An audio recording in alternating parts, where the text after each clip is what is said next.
muito bom dia! São 9h01. Sejam todos muito bem-vindos à transmissão ao vivo do Diário da Manhã. Eu, Ronald II, direto do Complexo de Comunicação da Assembleia Legislativa, trazendo as principais informações direto do Parlamento Maranhense.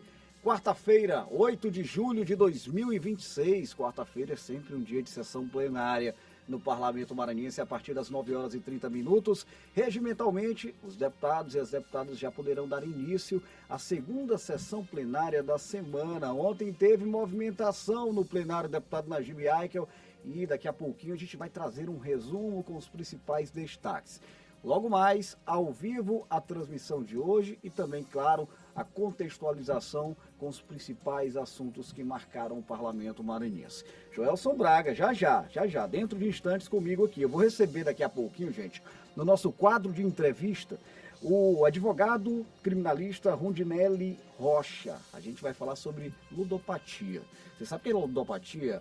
É um transtorno relacionado àquela dependência de apostas esportivas. A gente vai explicar um pouco mais sobre isso, mas principalmente o âmbito criminal em torno deste problema, que é de fato uma realidade no Brasil inteiro. É preciso ficar atento aos riscos, principalmente. Logo mais, a Nanda Fontinelli na previsão do tempo com a gente. É isso, a Nanda trazendo aí o clima nas regiões maranhenses. Teve movimentação na Comissão de Constituição, Justiça e Cidadania. A CCJ apreciou vários projetos e a gente vai trazer um resumão do que aconteceu lá na CCJ, que é a comissão responsável pela apreciação, pela deliberação em torno da legalidade e da constitucionalidade das matérias que estão tramitando na Casa do Povo. E aí a gente vai trazer também informações sobre algumas restrições relacionadas ao período eleitoral. Legislação eleitoral em vigor, tem muitas regras já sendo aplicadas e a gente vai trazer uma reportagem produzida pela equipe da TV Assembleia sobre este assunto, beleza? Deixa eu me ajeitar aqui para ficar bacana para o pessoal da TV Assembleia que está me acompanhando no rádio. O pessoal não olha o cabelo assanhado não, mas na televisão o pessoal olha. Sejam todos bem-vindos e participem com a gente. Deixa eu pegar o nosso novo número de WhatsApp, é o DDD 98999617478. Você pode participar, manda mensagem para a gente aqui através do 999617478. O Diário da Manhã é muito melhor com a participação dos nossos ouvintes, telespectadores e internautas. Bora começar quarta-feira de maneira leve, porém com muito trabalho e muita informação.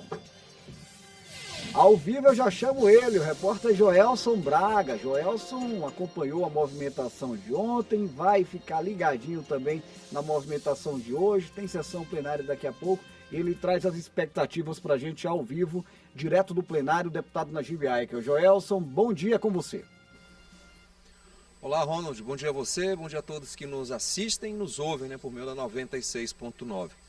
Ronald, a expectativa aqui do início da sessão por volta de 9h30, como determina o regimento interno aqui da Assembleia Legislativa. Agora são 9h05 e até o presente momento nenhum parlamentar registrou presença aqui no painel da casa, mas por aqui a movimentação já dos servidores, inclusive do diretor-geral da mesa diretora, o Braulio Martins, já está presente aqui aguardando os parlamentares. Mas lembrando também, Ronald, que ainda hoje à tarde teremos uma sessão solene aqui nesse plenário na Assembleia Legislativa. Trata-se de uma homenagem à entrega da medalha do Mérito Cultural João do Vale, que é uma medalha entregue a personalidades que contribuem com a cultura e com a memória popular do nosso estado. E dessa vez quem será homenageado será o senhor Leonildo Peixoto Martins. Muita gente pode não ligar o nome à figura, mas trata-se do Léo, lá do Bar do Léo, um reduto boêmio aqui da capital maranhense, no bairro do Vinhais, lá no mercado aqui do Vinhais, onde ele a característica principal lá do Bar do Léo é a qualidade sonora, musical, músicas de várias épocas, quem chega para lá para tomar sua cerveja, para degustar também umas iguarias que só existem por lá, pode ouvir um clássico da música de vários anos, lá da década de 20, 30, 40, MPB, muita coisa boa por lá. Já passei lá e eu acredito também que você já esteve por lá, Ronald? Merece muito essa homenagem ao Bar do Léo pela tradição que ele mantém aqui na capital maranhense, da qualidade musical muito impressionante, um acervo musical muito grande. Então, volto com você, desejando uma excelente manhã e aguardando aqui o início da sessão ordinária nesta manhã de quarta-feira. Valeu, Joelson. Obrigado pelas informações. Vamos ficar de olho nessa solenidade que vai homenagear, né, o Léo Nilson. Não sabia não que o Léo se chamava Léo Nilson. Carinhosamente sempre o Léo, lá do Bar do Léo, ali na região do Vinhais, né, uma figura conhecidíssima aqui pela nossa capital maranhense e com certeza merece essa justa homenagem prestada pela Assembleia Legislativa do Estado do Maranhão, prestada pelo povo do Maranhão através do Parlamento, não é isso? Parabéns ao grande Léo pela homenagem e a cobertura desta solenidade, assim como da sessão plenária. Você vai acompanhar 1h da tarde, estarei na apresentação ao vivo do Assembleia em Foco, primeira edição. E por falar em trabalho, a gente já traz os principais assuntos que movimentaram o Parlamento Maranhense durante a primeira sessão plenária da semana. Acompanhe na reportagem da TV Assembleia. O deputado professor Marco Aurélio repercutiu a importância da inclusão da data de Corpus Christi como feriado estadual. O deputado Júlio Mendonça cobrou recuperação da MA 310 que liga São Bento a Bacurituba. Já a deputada Mical Damasceno repercutiu a realização do São Luís Gospel, evento evangélico. O deputado Rodrigo Lago solicitou que a Universidade Federal do Maranhão reveja ato administrativo que trata da exoneração do cargo de um professor membro da comunidade científica da universidade. Já o deputado Wellington do Curso tratou da importância em chamar aprovados em concursos da Polícia Militar. Ainda durante os trabalhos, o deputado Francisco Najib anunciou reunião com o secretário de Estado da Infraestrutura para a conclusão das obras da MA 123, que faz a ligação das cidades de Codó e Afonso Cunha. Olha, todos os pronunciamentos, as participações dos deputados e deputadas, você pode rever aí por meio do nosso canal oficial no YouTube, TV Assembleia do Maranhão. A gente vai abrir o nosso quadro de entrevista desta quarta-feira. Já estou com o nosso convidado de hoje aqui no estúdio. Entrevista.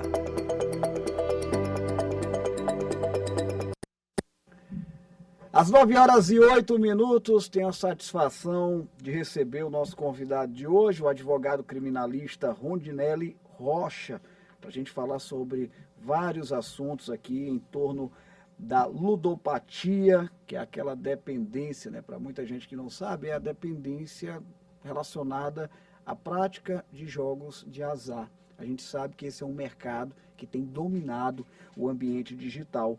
O Dr. Rondinelli Rocha é especialista em crimes cibernéticos, perito em crimes tecnológicos e digitais, né? E tem acompanhado de perto esta realidade. Dr. Rondinelli, obrigado por estar aqui antes de tudo. Seja muito bem-vindo. O senhor está ao vivo pela rádio e pela TV Assembleia do Maranhão. Ótimo dia. Eu que agradeço a oportunidade de falar sobre o assunto, um assunto bastante polêmico e que vem assolando a nossa sociedade a cada dia, né? Doutor Rondinelli, polêmico por quê? Divide opiniões, muitas pessoas não conseguem compreender os riscos. O que o senhor observa em torno desse cenário? Perfeito.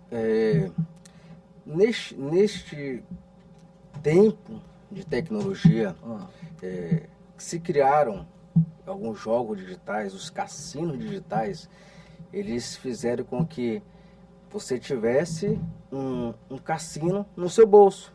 Ou seja, através do seu celular, você consegue apostar 24 horas utilizando o seu smartphone.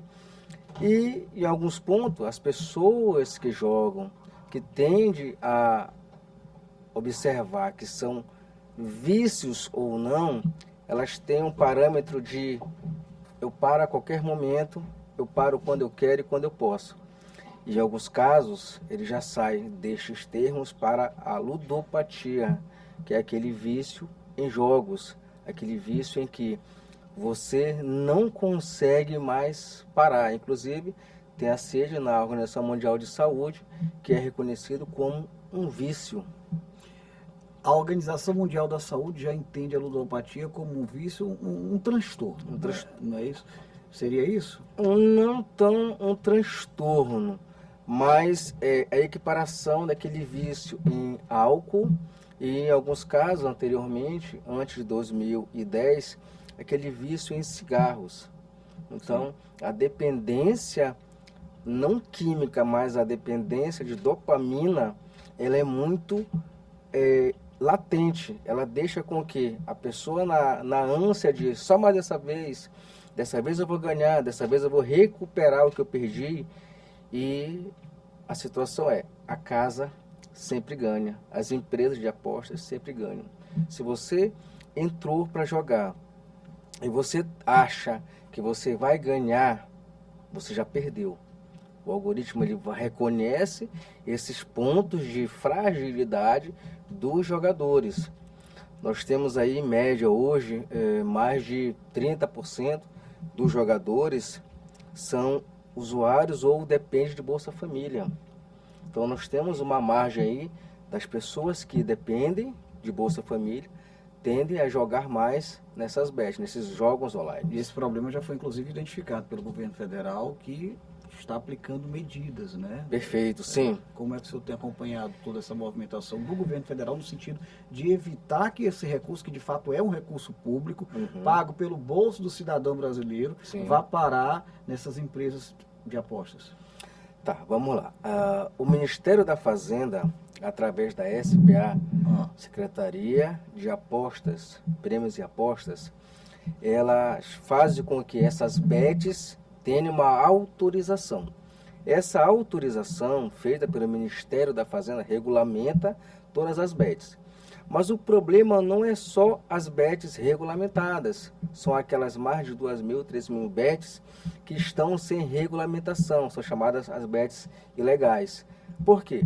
Essas bets legais, elas não têm um controle direto do Ministério da Fazenda e da Secretaria de Apostas. Sim. Então, quando essas pessoas elas começam a jogar, que são dependentes de Bolsa Família, em alguns casos, ou 70% deles, elas jogam em apostas ilegais. Quando o usuário ele, faz com que as apostas sejam feitas na plataforma registrada pelo Ministério da Fazenda, o usuário ele pode se auto-excluir. Ele tem essa auto-exclusão. E essas empresas de bets, que elas têm essa arrecadação dessas pessoas em que utilizam o Bolsa Família, elas têm que comunicar direto ao governo. Mas aquelas que não são registradas não têm esse porquê. Elas não fazem isso, mas as registradas no Ministério da Fazenda têm. São obrigadas a isso, sob pena de suspensão do seu registro no Ministério da Fazenda. O senhor acha, então, que é preciso que haja políticas públicas de conscientização, educativas também? Pode amenizar esse problema ou não? E a outra pergunta, é preciso se intensificar a fiscalização em torno dessas bets que não estão regulamentadas para tentar coibir ao máximo possível a aplicação incorreta desse recurso? Perfeito. O governo federal, através da SPA e do consumidor.gov, são os mecanismos em que as pessoas que estão dessa margem que chamamos de ludopatia, elas podem sim comunicar ao consumidor.gov de que aquelas empresas que não estão registradas, elas estão fazendo com que os apostadores tenham um ganho ou uma perda muito maior. Então, nestas informações em que os usuários automaticamente, ao utilizar as plataformas ilegais, em alguns casos eles não comunicam, em outros casos comunicam quando perdem. Sim. Então, quando ganham, eles não comunicam, mas quando perdem, eles comunicam. Então, nós temos aí uma balança que tende mais para as bets ilegais do que para as bets legais. O senhor enxerga também um risco de manobra do próprio beneficiário, por exemplo, desses auxílios, no sentido de utilizar terceiros para poder fazer esse tipo de aposta? É possível isso? O senhor que tem acompanhado mais esse âmbito criminal? E se for possível, o senhor entende isso como uma irregularidade? Eu entendo como irregularidade sim, e é ilegal, porque em alguns casos nós temos inclusive informações de alguns dados que são da CVV, que é o que presta apoio às pessoas que têm esse vício. Sim. Que é 188, que você pode ligar as pessoas, a família que queira ajudar essas pessoas que estão viciadas, ela pode ligar no 188. Mas o que acontece? Em alguns casos, mercados ou mercadinhos, né, tendem a trocar o valor do Bolsa Família, né, daquele crédito, por outro Pix para uma outra conta. Então, esse Pix vai para uma outra conta e volta para as apostas. Então, essa parte com que esse deslocamento de recursos do governo para uma terceira pessoa, que faz para uma quarta pessoa, para poder retornar o valor, eles estão cometendo crime, sim. Tá? Não apenas o beneficiário do programa, mas inclusive isso, quem empresta seu CPF. Isso, para quem empresta CPF, para quem troca. Perfeito. Para quem faz esse valor. O valor é de 600, 800 reais, ó, eu vou trocar aqui para você por 10%, para pagar 720, vou no carro de 800, fica lá retido, em alguns casos devolve o valor e ele faz apostas. Tem-se também aquelas apostas chamadas apostas digitais cronológicas, ou seja, você já não está mais com o seu aparelho, você chega lá no determinado local, você vai ter lá 20 telas e você vai jogar. Você vai pegar, vai fazer a sua compra de crédito e vai jogar nessa tela, como se fosse aqueles cassinos que você fazia os caça-níqueis, só que hoje com as telas digitais. Você consegue criar uma conta, você consegue ir para este comércio, criar sua conta e você vai jogar na sua própria conta registrada. Então hoje a forma com que essas empresas elas estão se evoluindo cada vez mais para, com que eu entendo, prejudicar pessoas, porque quando você entra nesse mundo, você acaba sendo prejudicado, porque quando chega na parte do vício, você vende equipamento da sua residência, furta dinheiros, furta objetos, então acaba com o casamento. Uma cadeia de problemas. É uma cadeia de problemas que as pessoas acham que vão recuperar, mas dificilmente recuperam. O senhor que é um especialista, principalmente desse contexto jurídico, e muitas vezes quem está acompanhando a entrevista pode observar que a gente sai um pouco do contexto jurídico, porque de fato o doutor Rondinelli também entende muito bem desse contexto social e dessa relação também psicológica, claro, porque ele é um especialista no assunto e acompanha de perto essa realidade. Mas eu vou me ater aqui agora a essa questão jurídica. O senhor tem observado uma certa lentidão no âmbito brasileiro em legislar para combater esse problema, ou de fato é difícil acompanhar o avanço tecnológico desses investidores que estão apostando no segmento? Como é que o senhor vê o comportamento do Congresso Nacional dentro desse sentido? Precisamos fazer uma divisão em 3 pontos. Tá? O primeiro ponto, a tecnologia ela chegou e ficou.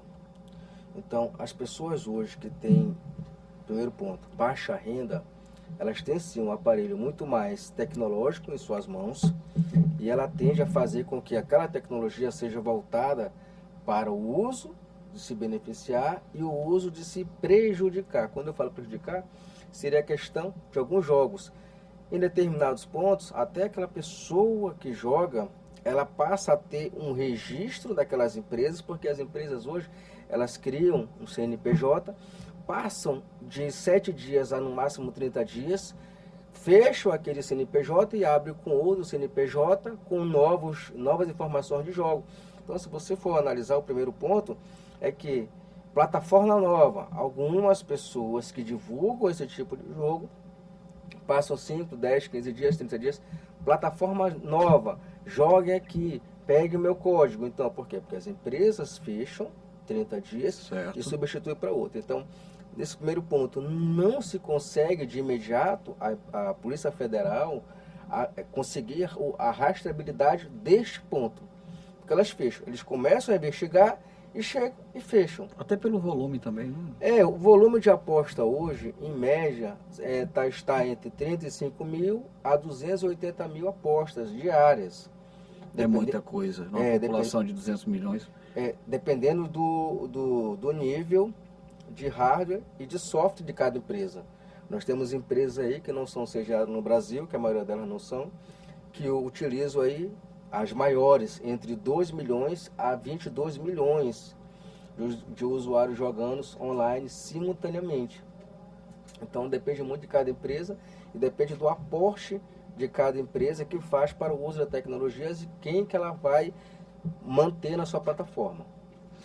Com essa com esse advento aí, eu vou chamar assim, pedir até licença, com esse advento tecnológico do mercado de apostas, surge no Brasil novos segmentos de fraudes virtuais ou algum tipo de crime que a gente não tinha com tanta incidência antes? Como é que você observa também esse cenário? Tá. Vou só retornar para o segundo ponto. Fique à vontade. Para a gente responder também essa tua pergunta. Claro. Segundo ponto, a questão das leis. Certo. Nós começamos a legislar, a primeira pauta foi a antiga lei Carolina Dickmann, Sim. né, que ela teve o Vazamento das fotos. Isso, o seu dispositivo eletrônico foi fazer uma manutenção e teve esses vazamentos e se criaram duas leis. A lei Carolina Dickmann e a lei da inserção. Então, mais a mais utilizada a lei Carolina Dickmann.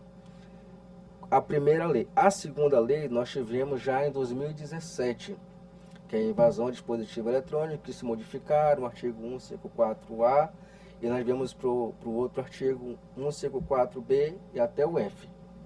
Então, esses pontos foram para identificar alguns invasão de dispositivos e a quebra de cadeia de custódia destes dispositivos. Neste ponto, a legislação ela foi perfeita. Quando nós começamos a desenvolver nova legislatura para o tipo de crime em que as pessoas tendem a cair nos golpes, nós passamos para a lei 14.790, que veio para a lei das bets, equiparada à lei de dispositivos eletrônicos hackeados, ou seja, se eu tenho um dispositivo em que eu posso jogar, mas eu tenho um dispositivo que eu posso ter problemas, não temos aqui o chamado norma penal em branco. Nós temos uma lacuna em que o legislador não conseguiu suprir. Que aí eu digo que é a questão das bets. Se eu tenho aqui uma pena para quem invade, mas eu não tenho uma disciplina, eu não tenho uma informação direta numa legislatura para fazer com que as bets sejam punidas diretamente, eu tenho uma norma penal em branco e uma lacuna aqui direto. Então nós temos esse ponto em que precisam sim a legislação suprir. Segundo ponto. O terceiro ponto, nós temos mais informações a destacar. Fica à vontade. A destacar sobre as pessoas em que estão diretamente ligadas a esse tipo de dispositivos, sejam eles smartphone, tablet ou computadores, que em alguns casos as pessoas mal intencionadas elas criam um mecanismo para as ofensas diretas, sejam nas redes sociais, sejam através de dispositivo de jogos. Nós temos aí um dispositivo de jogos e algumas bets que você pode conversar online com alguns apostadores. Sim. E nós não temos essa legislação para isso, para combater essa informação, para fazer com que esse tipo de disseminação feita através das bets em alguns pontos sejam mais incisivas legalmente, tenham mais informações para fazer com que essas pessoas que estão registradas no CNPJ paguem por esse tipo de crime. Quando a gente olha para o cenário brasileiro e faz um comparativo com o cenário internacional, né? Existem países referências que podem ser citados no combate a esse problema? Ou é um problema muito recente e o mundo ainda está aprendendo a lidar com a situação? Porque isso vai muito de legislação. Isso. Vamos pegar aqui, vamos pegar dois países. Vamos pegar os Estados Unidos. Sim. Vamos pegar a China. Sim. Pronto. Certo. Estados Unidos. A legislação americana, ela consegue ter um controle direto para inserções de empresas no âmbito virtual. Certo. Então eles conseguem fazer o controle. Tanto que você não faz, você não manda mensagem através de WhatsApp. As mensagens são ou via SMS ou e-mail. Esse é o padrão americano, né? Padrão chinês é um padrão em que as tecnologias elas são feitas através de mensagens, mas mensagens, em alguns casos, criptografadas, em alguns casos que ela se deleta após o usuário verificar que recebeu aquela mensagem. Em alguns pontos, elas fazem com que essa análise criptográfica pare de ser informada. O ponto brasileiro com o ponto americano, com o ponto chinês, é que surgindo as novas tecnologias, eles tendem a fazer nova legislação.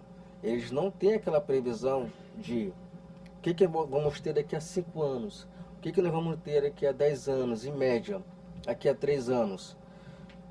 Eu entendo que a questão das bets, ela é importante ser combatida, mas nós temos aí uma outra informação que as criptomoedas hoje, elas têm mais informações para as bets Sim. do que o próprio usuário.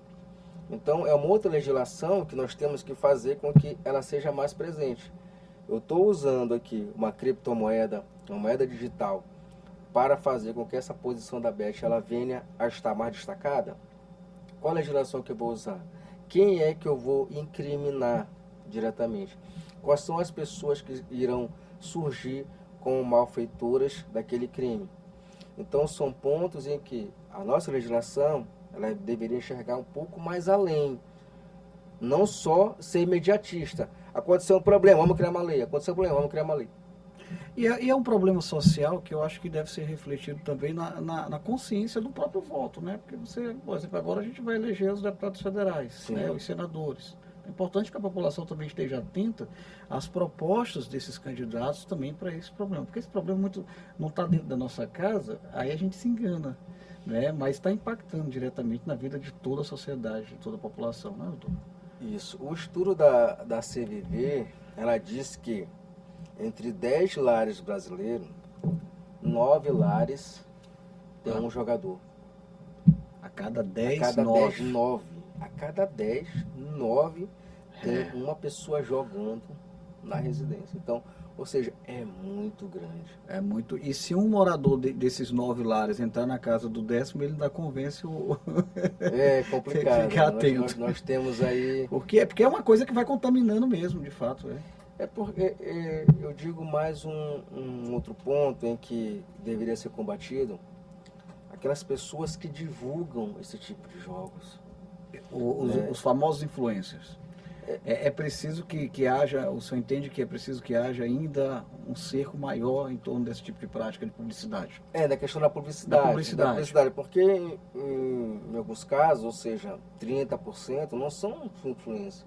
São aquelas pessoas que já estão viciadas, né, que fazem a divulgação direta desses jogos. Então essas pessoas que estão já mais aí achando que vão ganhar, vão lucrar, elas já estão viciadas, elas começam a ver com que a plataforma te dá o recurso para tu disseminar a informação e fazer a tua inscrição. Então esse ponto deveria ser combatido. Mas nós temos que fazer com que essas pessoas que jogam, que têm um CID, que são as ludopáticas, elas precisam de ajuda. Então nós temos que ter essas ajudas para elas. Eu acho que o governo deveria voltar-se mais para a questão da saúde mental. Da saúde mental, das políticas públicas nestes pontos, foi o que você falou no início do programa. E isso é muito importante. Porque se nós não tivermos isso, nós teremos aí pelo menos 30 milhões ou 50 milhões de brasileiros viciados em jogos online. Muito bem observado. Eu quero agradecer o advogado criminalista Rondinelli Rocha, que é especialista em crimes cibernéticos, perito em crimes tecnológicos e digitais. De fato, é uma pauta interessante que importa a toda a sociedade brasileira. Eu espero que o senhor retorne em outras oportunidades para a gente dar sequência a esse bate-papo. Infelizmente, o horário não nos permite por conta da sessão plenária que começa dentro de alguns instantes. Mas muito obrigado, doutor Rondinelli, por estar aqui com a gente, dando essa atenção ao nosso público. Eu que agradeço a oportunidade de poder falar mais um pouco sobre este assunto que hoje voga os nossos dias. Olha, a entrevista com o Dr. Rondinelli vai ficar disponível através do nosso canal oficial no YouTube, TV Assembleia do Maranhão.